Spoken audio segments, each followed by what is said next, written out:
Hello friends, இன்றைக்கு இந்த வீடியோவில் பிஎம் கிசான் சம்மன் நிதி திட்டத்தோட 17வது தவணை தொகையானது இதை செய்தால் மட்டும்தான் கிடைக்கும் அப்படின்னு சொல்லிட்டு ஒரு முக்கியமான அறிவிப்பை வெளியிட்டிருக்காங்க. அது என்ன அறிவிப்பு அப்படிங்கிறத இந்த வீடியோவில் டீட்டெயில்டாக பார்க்கலாம்.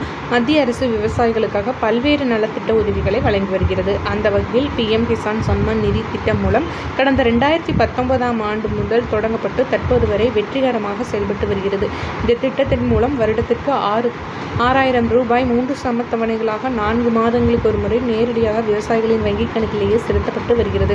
இதுவரை 16 தவணைகள் வழங்கப்பட்ட நிலையில் 17வது தவணையை பெற நீங்கள் EKYC மற்றும் லேண்ட் டாக்குமெண்ட்ஸ் எல்லாம் இன்னும் அப்டேட் பண்ணாமல் இருந்தீங்க அப்படின்னா அப்டேட் பண்ணிக்கோங்க.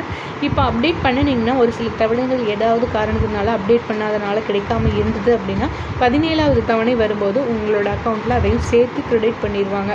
ஸோ இந்த 17வது தவணையானது அனைவருக்கும் வழங்கும் போது விடுபட்டிருந்தால் உங்களுக்கு கிடைக்கும்னா உடனடியாக அப்டேட் பண்ணிக்கோங்க. அப்டேட் பண்ணினா மட்டும்தான் இந்த 17வது தவணையும் உங்களுக்கு கிடைக்கும்.